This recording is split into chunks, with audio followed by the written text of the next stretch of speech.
Hello there.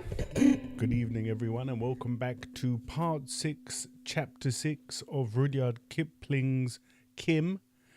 Yesterday, things got a bit metaphysical in the sense that someone had prophesied before to Kim that he would see, I believe it was an elephant, if I remember rightly.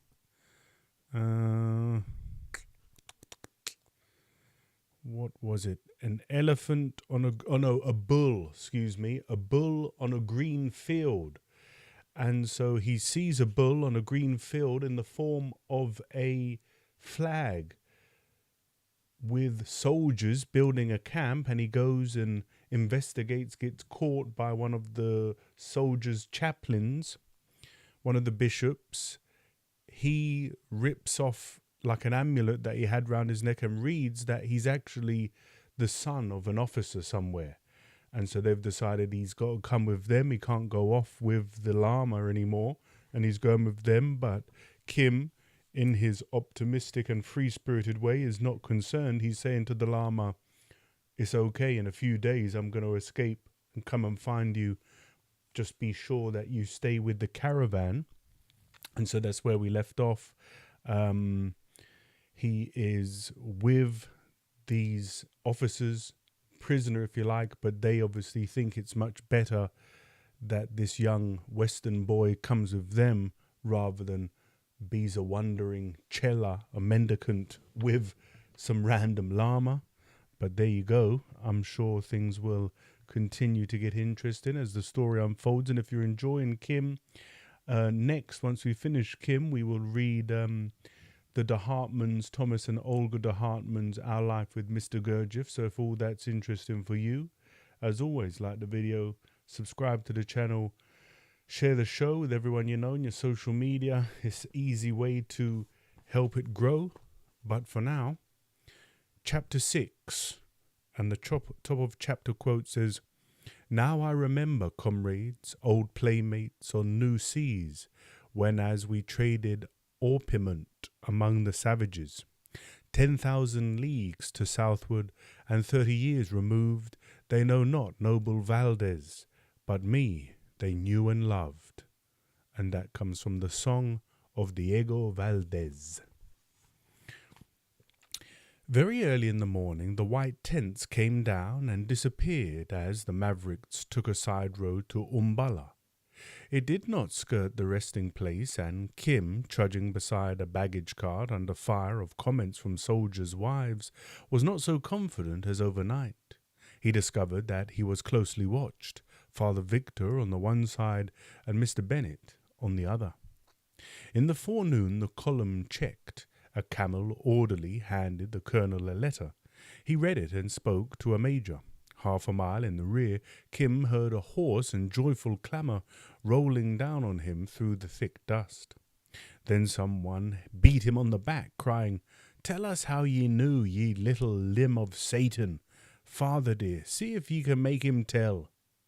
A pony ranged alongside, and he was hauled onto the priest's saddle-bow. "Now, my son, your prophecy of last night has come true. Our orders are to entrain at Umballa for the front tomorrow."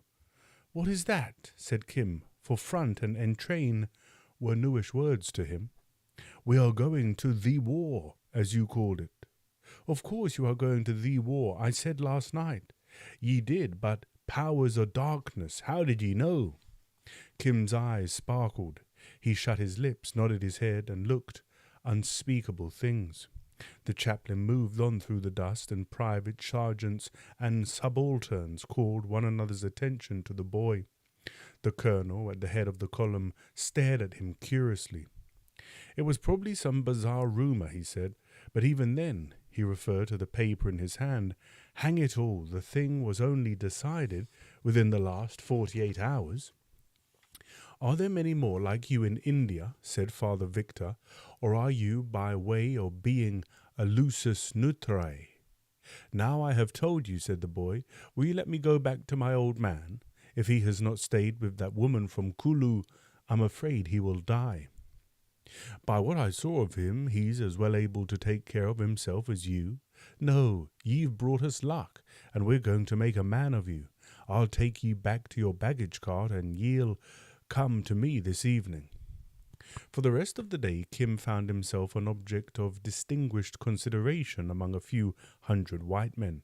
The story of his appearance in camp, the discovery of his parentage, and his prophecy had lost nothing in the telling.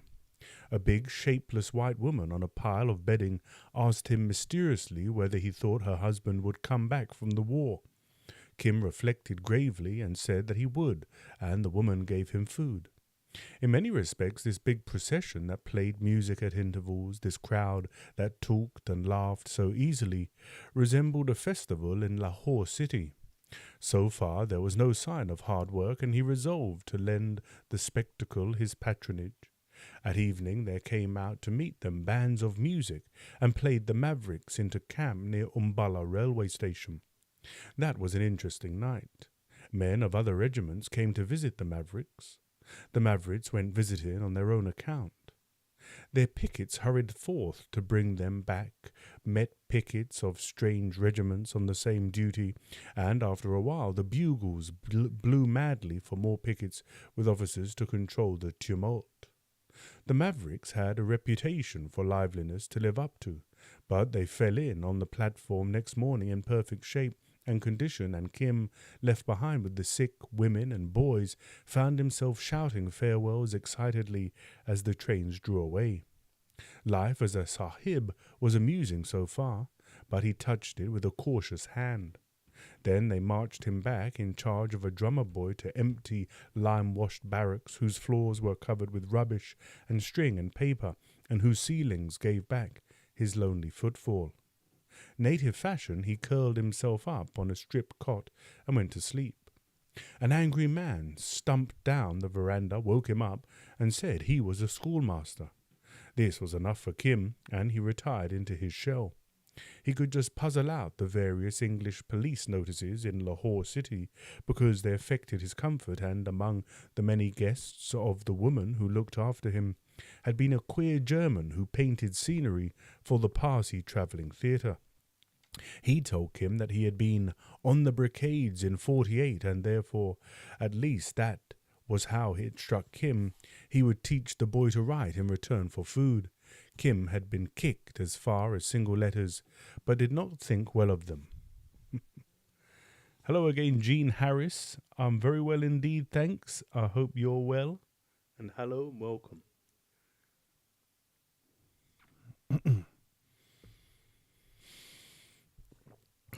"I do not know anything. Go away," said Kim, scenting evil.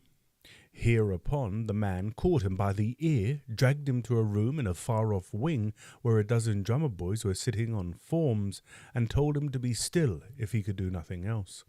This he managed very successfully. The man explained something or other with white lines on a blackboard for at least half an hour, and Kim continued his uninterrupted nap.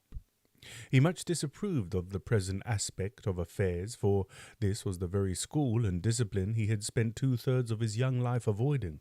Suddenly a beautiful idea occurred to him, and he wondered that he had not thought of it before. The man dismissed them, and first to spring through the veranda into the open sunshine was Kim. "Here, you, halt, stop," said a high voice at his heels. "I've got to look after you. My orders are not to let you out of my sight. Where are you going?" It was the drummer boy who had been hanging round him all the afternoon. A fat and freckled person of about 14, and Kim loathed him from the soles of his boots to his cap ribbons. "To the bazaar, to get sweets for you," said Kim, afterthought. "Well, the bazaar's out of bounds. If we go there, we'll get a dressing down. You come back." "How near can we go?" Kim did not know what bounds meant, but he wished to be polite for the present. "How near? How far, you mean? We can go as far as that tree down the road." "Then I will go there." "All right, I ain't going. It's too hot. I can watch you from here. It's no good your running away. If you did, they'd spot you by your clothes. That's regimental stuff you're wearing. There ain't a picket in Umballa. Wouldn't he'd lead you back here quicker than you get started out." This did not impress Kim as much as the knowledge that his raiment would tire him out if he tried to run. He slouched to the tree at the corner of a bare road, leaning towards the bazaar, and eyed the natives passing. Most of them were barrack servants of the lowest caste. Kim hailed a sweeper who promptly retorted with a piece of unnecessary insolence in the natural belief that the European boy could not follow it. The low, quick answer undeceived him. Kim put his fettered soul into it, thankful for the late chance to abuse somebody in the tongue he knew best. And now go to the nearest letter writer in the bazaar and tell him to come here. I would write a letter. But what matter of white man's son art thou, to need a bazaar letter writer? Is there not a schoolmaster in the barracks? Ay, and hell is full of the same sort. Do my order, you odd. Thy mother was married under a basket, servant of Lao Beg. Kim knew the god of the sweepers. Run on my business, or we will talk again. The sweeper shuffled off in haste. There is a white boy by the barracks waiting under a tree who is not a white boy, he stammered to the first bazaar letter writer he came across. He needs thee. Will he pay? Said the spruce scribe, gathering up his desk and pens and sealing wax all in order. I do not know. He is not like the other boys. Go and see. It is well worth. Kim danced with impatience when the slim young Kayeth hove in sight. As soon as his voice could carry, he cursed him volubly. First I will take my pay, the letter writer said. Bad words have made the price higher. But who art thou, dressed in that fashion, to speak in this fashion? Aha, that is in the letter which thou shalt write. Never was such a tale, but I am in no haste. Another writer will serve me. Umballa city is as full of them as is Lahore. 4 annas, said the writer, sitting down and spreading his cloth in the shade of a deserted barrack wing. Mechanically, Kim squatted beside him, squatted as only the natives can, in spite of the abominable clinging trousers. The writer regarded him sideways. That is the price to ask of sahibs, said Kim. Now fix me a true one. 1 anna and a half. How do I know, having written the letter, that thou wilt not run away? I must not go beyond this tree, and there is also the stamp to be considered. I get no commission on the price of the stamp. Once more, what manner of white boy art thou? That shall be said in the letter, which is to Mahbub Ali, the horse dealer in the Kashmir Sarai at Lahore. He is my friend. Wonder on wonder, murmured the letter writer, dipping a reed into the inkstand. To be written in Hindi? Assuredly. To Mahbub Ali then. Begin. And here is Kim reciting the letter. I have come down with the old man as far as Umballa in the train. At Umballa I carried the news of the bay mare's pedigree. After what he had seen in the garden, he was not going to write of white stallions. Slower a little. What has a bay mare to do? Is it Mahbub Ali, the great dealer? Who else? I have been in his service. Take more ink. Again. As the order was, so I did it. We then went on foot towards Benares, but on the 3rd day we found a certain regiment. Is that down? Ay, Poulton, murmured the writer, all ears. I went into their camp and was caught, and by means of the charm about my neck, which thou knowest, it was established that I was the son of some man in the regiment, according to the prophecy of the Red Bull, which thou knowest was common talk of our bazaar. Kim waited for this shaft to sink into the letter writer's heart, cleared his throat, and continued. A priest clothed me and gave me a new name. One priest, however, was a fool. The clothes are very heavy, but I am a sahib, and my heart is heavy too. They sent me to a school and beat me. I do not like the air and water here. Come then and help me, Mahbub Ali, or send me some money, for I have not sufficient to pay the writer who writes this. Who writes this? It is my own fault that I was tricked. Thou art as clever as Hussein Bucks, that forged the treasury stamps on McClure. But what a tale, what a tale! Is it true by any chance? It does not profit to tell lies to Mahbub Ali. It is better to help his friends by lending them a stamp. When the money comes, I will repay." The writer grunted doubtfully, but took a stamp out of his desk, sealed the letter, handed it over to Kim, and departed. Mahbub Ali's name was a name of power in Umballa. "That is the way to win a good account with the gods," Kim shouted after him. "Pay me twice over when the money comes," the man cried over his shoulder. "What was you bucking to that guy about?" said the drummer boy when Kim returned to the veranda. "I was watching you." "I was only talking to him." "You talk the same as a person, don't you?" No, I only speak a little. What shall we do now?" "The bugles will go for dinner in half a minute. My God, I wish I'd gone up to the front with the regiment. It's awful doing nothing but school down here. Don't you hate it?" "Oh, yes. I'd run away if I knew where to go, but, as the men say in this bloomin' India, you're only a prisoner at large. You don't desert without being took back at once. I'm fair sick of it." "You have been in England?" "Why, I only come out last troop in season with my mother. I should think I have been in England." "What ignorant little beggar you are. You was brought up in the gutter, wasn't you?" "Oh, yes. Tell me something about England. My father, he came from there." Though he would not say so, Kim, of course, disbelieved every word the drummer boy spoke about the Liverpool suburb which was his England. It passed a heavy time till dinner, a most unappetizing meal served to the boys and a few invalids in a corner of a barrack room. But that he had written to Mahbub Ali, Kim would have been almost depressed. The indifference of native crowds he was used to, but this strong loneliness among white men preyed on him. He was grateful when, in the course of the afternoon, a big soldier took him over to Father Victor, who lived in another wing across another dusty parade ground. The priest was reading an English letter written in purple ink. He looked at Kim more curiously than ever.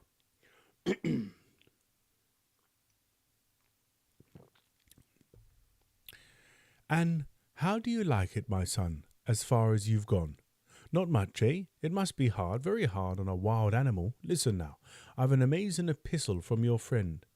"Where is he? Is he well? Ah, if he knows to write me letters, it is all right." "You're fond of him, then?" "Of course I'm fond of him. He was fond of me." "It seems so by the look of this. He can't write English, can he?" "Oh, no, not that I know, but of course he found a letter writer who can write English very well, and so he wrote. I do hope you understand." "That counts for it. Do you know anything about his money affairs?" Kim's face showed that he did not. "How can I tell?" "That's what I'm asking. Now listen, if you can, make head or tail of this. We'll skip the first part. It's written from Jagadir Road." And this is a letter from the lama, it appears. "Sitting on wayside in grave meditation, trusting to be favoured with your honour's applause of present step, which recommend your honour to execute for Almighty God's sake. Education is greatest blessing, if of best sorts, otherwise no earthly use." Faith, the old man's hit the bull's-eye that time. "If your honour condescending given my boy best education's Xavier," I suppose that's St. Xavier's in partibus, "in terms of our conversation dated in your 10th, 15th instant," a business-like touch there, "then Almighty God blessing your honour's succeedings to 3rd and 4th generation, and confide in your honour's humble servant for adequate remuneration poor Hindi per annum 300 rupees a year to one expensive education, St. Xavier, luck now, and allow small time to forward same per hundi sent to any part of India as your honour shall address yourself. The servant of your honour has presently no place to lay crown of his head, but going to Benares by train on account of persecution of old woman talking so much and unanxious residing Saharunpur in any domestic capacity." Now, what in the world does that mean? She has asked him to be her puro, her clergyman, at Saharunpur, I think. He would not do that on account of his river. She did talk. It's clear to you, is it? It beats me altogether. And again, back to the letter. So going to Benares, where we'll find address and forward rupees for boy who is apple of eye, and for Almighty God's sake execute this education, and your petitioner, as in duty bound, shall ever awfully pray. Written by Sobrao Satai, failed entrance Allahabad University, for Venerable Teshu Lama, the priest of such Zen looking for a river. Address care of Tirthankar's Temple, Benares, PM. Please note, boy is apple of eye, and rupees shall be sent per hundi 300 per annum, for God Almighty's sake. Now, is that raving lunacy or a business proposition? I ask you, because I'm fairly at my wit's end. He says he will give me 300 rupees a year, so he will give me them. Oh, that's the way you look at it, is it? Of course. If he says so. The priest whistled, then he addressed Kim as an equal. I don't believe it, but we'll see. You were going off today to the military orphanage at Sanawa, where the regiment would keep you till you were old enough to enlist. Ye'd be brought up to the Church of England. Bennett arranged for that. On the other hand, if you go to St. Xavier's, you'll get a better education and can have that religion. Do you see my dilemma? Kim saw nothing save a vision of the Lama going south in a train with none to beg for him. Like most people, I'm going to temporize. If your friend sends the money from Benares, powers of darkness below, where's a street beggar to raise 300 rupees? You'll go down to Lucknow and I'll pay your fare, because I can't touch the subscription money if I intend, as I do, to make ye a Catholic.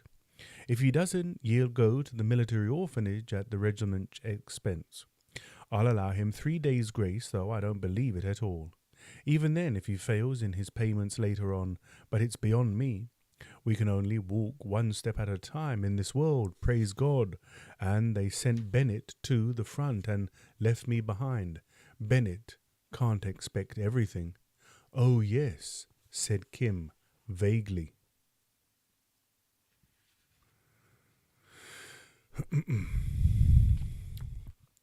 The priest leaned forward.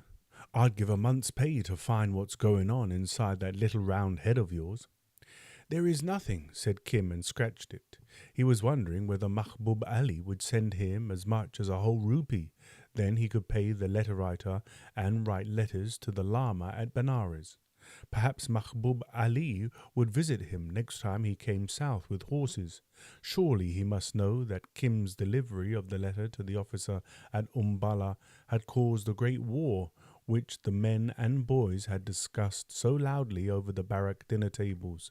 But if Mahbub Ali did not know this, it would be very unsafe to tell him, so Mahbub Ali was hard upon boys who knew or thought they knew too much. Well, till I get further news, Father Victor's voice interrupted the reverie. Ye can run along now and play with the other boys. They'll teach ye something, but I don't think ye'll like it. The day dragged to its weary end. When he wished to sleep, he was instructed how to fold up his clothes and set out his boots, the other boys deriding. Bugles waked him in the dawn. The schoolmaster called him after breakfast, thrust a page of meaningless characters under his nose, gave them senseless names, and whacked him without reason.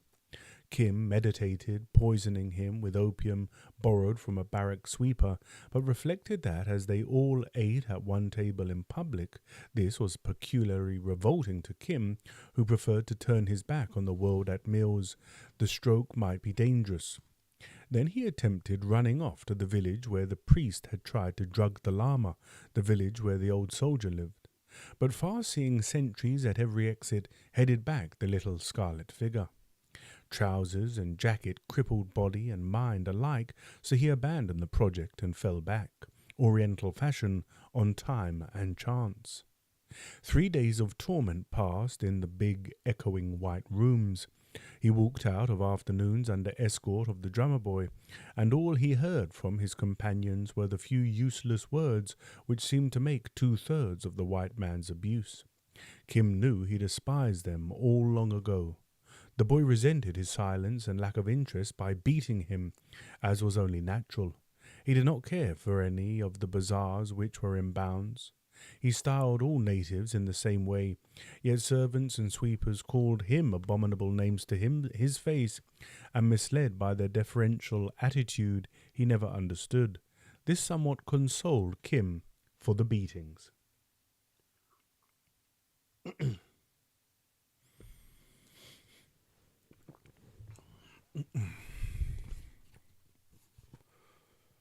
On the morning of the fourth day, a judgment overtook that drummer. They had gone out together towards Umballa racecourse.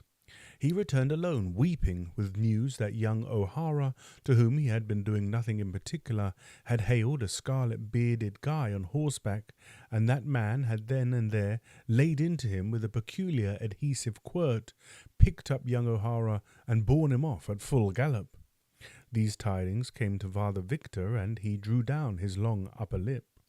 He was already sufficiently startled by a letter from the temple of the Tirthankars at Benares, enclosing a native banker's note of hand for 300 rupees and an amazing prayer to Almighty God. The Lama would have been more annoyed than the priest had he known how the bazaar letter writer had translated his phrase to acquire merit. Powers of darkness below, Father Victor fumbled with the note. And now he's off with another of his Peepo Day friends. I don't know whether it will be a greater relief to me to get him back or to have him lost. He's beyond my comprehension. How the devil, yes, he's the man, I mean, can a street beggar raise money to educate white boys? 3 miles off, on Umballa racecourse, Mahbub Ali, reining a grey Kabuli stallion with Kim in front of him, was saying, "But little friend of all the world, there is my honour and reputation to be considered. All the officer sahibs in the regiment and all Umballa know Mahbub Ali. Men saw me pick thee up and chastise that boy. We are seen now from far across the plain. How can I take thee away, or account for thy disappearing if I set thee down and let thee run off into the crops? They would put me in jail. Be patient. Once a sahib, always a sahib. When thou art a man, who knows, thou wilt be grateful to Mahbub Ali. Take me beyond their sentries where I can change this red. Give me money and I will go to Benares and be with my Lama again. I do not want to be a sahib, and remember, I did deliver that message." The stallion bounded wildly. Mahbub Ali had incautiously driven home the sharp-edged stirrups. He was not the new sort of fluent horse-dealer who wears English boots and spurs. Kim drew his own conclusions from that betrayal. That was a small matter. It lay on the straight road to Benares. I and the sahib have by this time forgotten it. I send so many letters and messages to men who ask questions about horses, I cannot well remember one from the other. Was it some matter of a bay mare that Peter Sahib wished the pedigree of? Kim saw the trap at once. If he had said bay mare, Mahbub Ali would have known by his very readiness to fall in with the amendment that the boy suspected something. Kim replied, therefore, "Bay mare? No, I do not forget my messages thus. It was a white stallion." "Ah, so it was, a white Arab stallion, but thou didst write bay mare to me." "Who cares to tell the truth to a letter writer?" Kim answered, feeling Mahbub's palm on his heart. "Hi, Mahbub, you old villain, pull up," cried a voice, and an Englishman raced alongside on a little polo pony. "I've been chasing you half over the country. That Kabuli of yours can go. For sale, I suppose?" "I have some young stuff coming on made by Heaven for the delicate and difficult polo game. He has no equal. He plays polo and waits at tables. Yes, we know all that. What the deuce have you got there?" "A boy," said Mahbub gravely. He was being beaten by another boy. His father was once a white soldier in the big war. The boy was a child in Lahore city. He played with my horses when he was a babe. Now I think they will make him a soldier. He has been newly caught by his father's regiment that went up to the war last week. But I do not think he wants to be a soldier. I take him for a ride. Tell me where thy barracks are, and I will set thee there. "Let me go, I can find the barracks alone. And if thou runnest away, who will say it is not my fault?" He'll run back to his dinner. Where has he to run to? The Englishman asked. He was born in the land. He has friends. He goes where he chooses. He is Chabuk Sawai, a sharp chap. It needs only to change his clothing, and in a twinkling he could be a low-caste Hindu boy. The deuce he would. The Englishman looked critically at the boy as Mahbub headed towards the barracks. Kim ground his teeth. Mahbub was mocking him, as faithless Afghans will, for he went on. They will send him to a school and put heavy boots on his feet and swaddle him in these clothes. Then he will forget all he knows. Now, which of the barracks is thine? Kim pointed, he could not speak, to Father Victor's wing, all starting white nearby. Perhaps he will make a good soldier, said Mahbub reflectively. He will make a good orderly at least. I sent him to deliver a message once from Lahore, a message concerning the pedigree of a white stallion. Here was deadly insult on deadlier injury, and the Sahib to whom he had so craftily given that war-waking letter heard it all. Kim beheld Mahbub Ali frying in flame for his treachery, but for himself he saw one long grey vista of barracks, schools, and barracks again. He gazed imploringly at the clear-cut face in which there was no glimmer of recognition. But even at this extremity it never occurred to him to throw himself on the white man's mercy or to denounce the Afghan, and Mahbub stared deliberately at the Englishman, who stared as deliberately at Kim, quivering and tongue-tied. "My horse is well trained," said the dealer. "Others would have kicked, Sahib." "Ah," said the Englishman at last, rubbing his pony's damp withers with his whip-butt. "Who makes the boy a soldier?"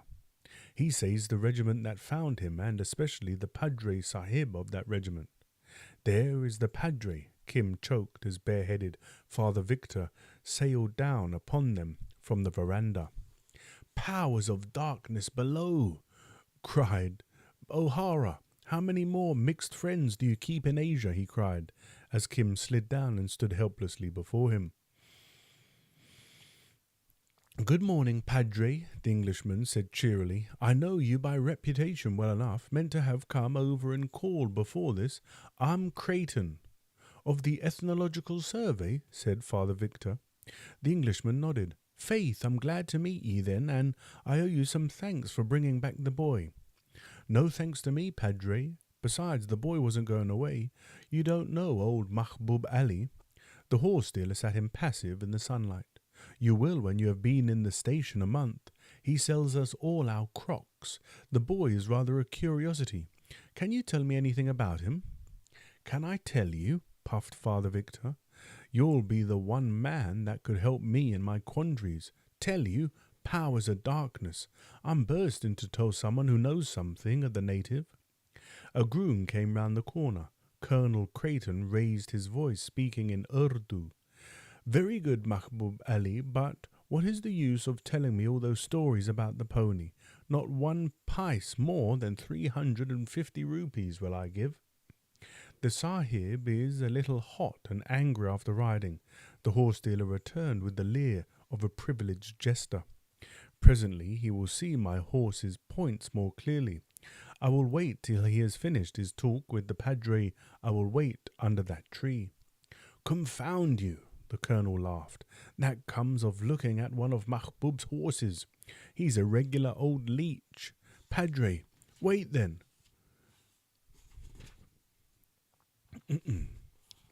"If thou hast so much time to spare, Mahbub. Now I'm at your service, Padre. Where is the boy? Oh, he's gone off to collogue with Mahbub. Queer sort of boy. Might I ask you to send my mare round under cover?"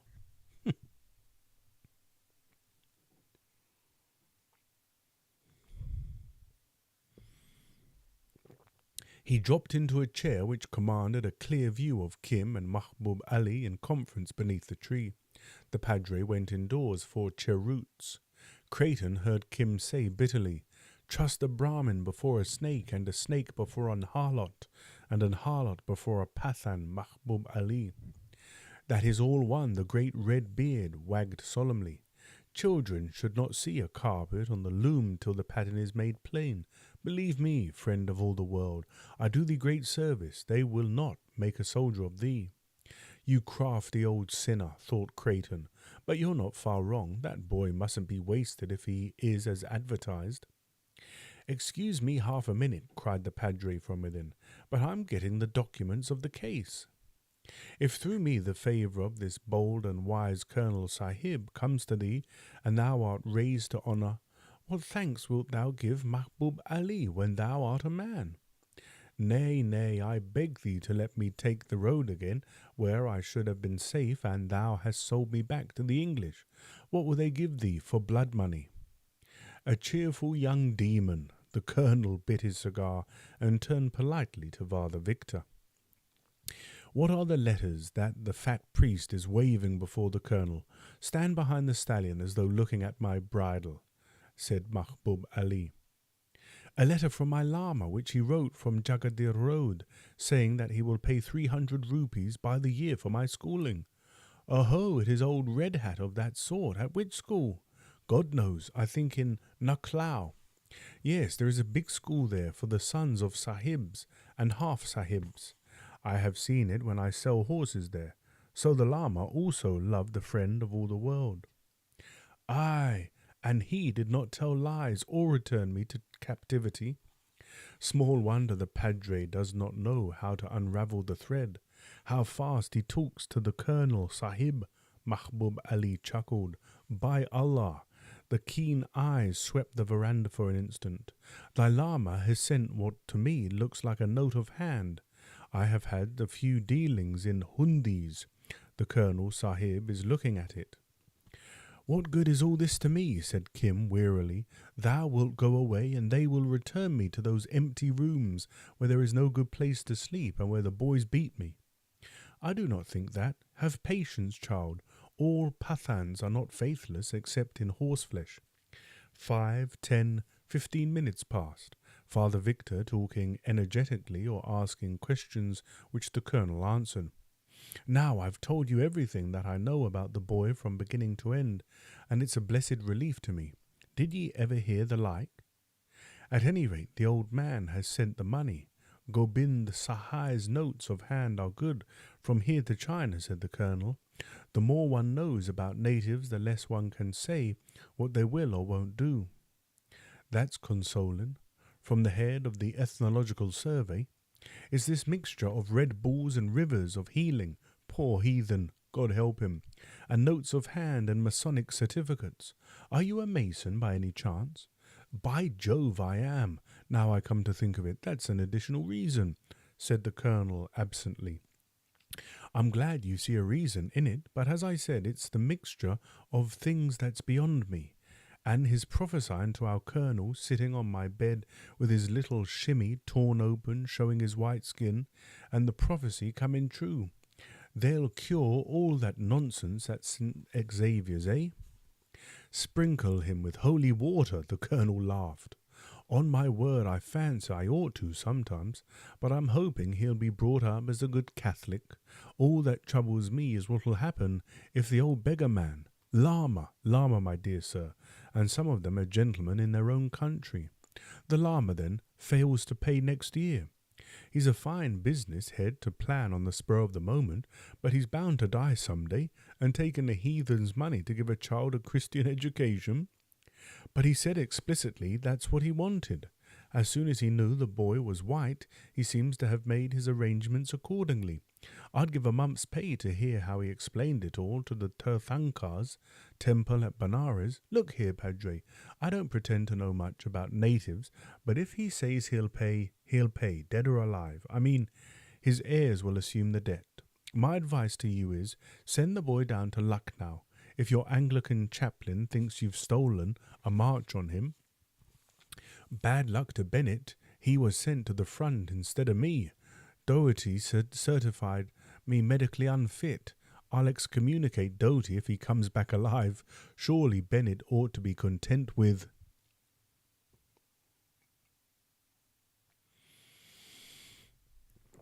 Glory, leaving you the religion. Quite so. As a matter of fact, I don't think Bennett will mind. Put the blame on me. Strongly recommend sending the boy to St. Xavier's. He can go down on pass as soldier's orphan, so the railway fare will be saved. You can buy him an outfit from the regimental subscriptions. The lodge will be saved, the expense of his education, and that will put the lodge in a good temper. It's perfectly easy. I've got to go down to Lucknow next week. I'll look after the boy on the way, give him in change of my servants, and so on. You're a good man. Not in the least. Don't make that mistake. The lama has sent us money for a definite end. We can't very well return it. We shall have to do as he says. Well, that's settled, isn't it? Shan't we say that? Tuesday next you'll hand him over to me at the night train south. That's only 3 days. He can't do much harm in 3 days. It's a weight off my mind, but this thing here, he waved the note of hand. I don't know Gobind Sahai or his bank, which may be a hole in the wall. You've never been a subaltern in debt. I'll cash it if you like and send you the vouchers in proper order. But with all your work, too, it's asking. It's not the least trouble indeed. You see, as an ethnologist, the thing's very interesting to me. I'd like to make a note of it for some government work that I'm doing. The transformation of a regimental badge like your Red Bull into a sort of fetish that the boy follows is very interesting. But I can't thank you enough. There's one thing you can do. All we ethnological men are as jealous as jackdaws of one another's discoveries. They're of no interest to anyone but ourselves, of course, but you know what book collectors are like.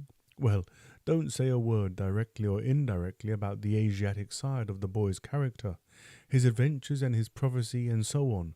I'll worm them out of the boy later on, and, you see, I do. You'll make a wonderful account of it. Never a word will I say to anyone till I see it in print. Thank you. That goes straight to an ethnologist's heart. Well, I must be getting back to my breakfast. Good heavens, old Mahbub, here still? He raised his voice, and the horse dealer came out from under the shadow of a tree. Well, what is it? As regards to that young horse, said Mahbub, I say that when a colt is born to be a polo pony, closely following the ball without teaching, then such a colt knows the game by divination. Then I say it is as great as wrong to break that colt to a heavy cart, Sahib. So say I also, Mahbub. The colt will be entered for polo only. These fellows think nothing in the world but horses, Padre. I'll see you tomorrow, Mahbub, if you've anything likely for sale. The dealer saluted, horseman fashion, with a sweep of the hand. Be patient a little, friend of all the world, he whispered to the agonized Kim. Thy fortune is made. In a little while thou goest to Nuclau, and here is something to pay the letter writer. I shall see thee again, I think, many times, and he cantered off down the road. Listen to me, said the colonel from the veranda, speaking in the vernacular. In 3 days thou wilt go with me to Lucknow, seeing and hearing new things all the while. Therefore sit still for 3 days and do not run away. Thou wilt go to school at Lucknow. Shall I meet my Holy One there? Kim whimpered. At least Lucknow is nearer to Benares than Umballa. It may be thou wilt go under my protection. Mahbub Ali knows this, and he will be angry if thou returnest to the road now. Remember, much has been told to me, which I do not forget. I will wait, said Kim, but the boys will beat me. Then the bugles blew for dinner. And that ends and closes out chapter 6. I think we're halfway now. I'm sure there was 13 chapters. If there is the end, we're not quite there yet, but I'm sure there's 13 chapters, 15 chapters, so almost halfway. And yeah, I don't know, I think we may take a little break from Kim for a while, but if you are watching this in the future and have arrived at the end of chapter 6 and are eagerly awaiting chapter 7, do let me know in the comments and I'll continue. But I think we'll have a little break for a while, get back to some Gurdjieff, maybe even some sacred gospels, so keep your eyes out for that. But as always, my friends, thanks for watching and listening. It's lovely to have your attention. Take care, and I'll see you soon.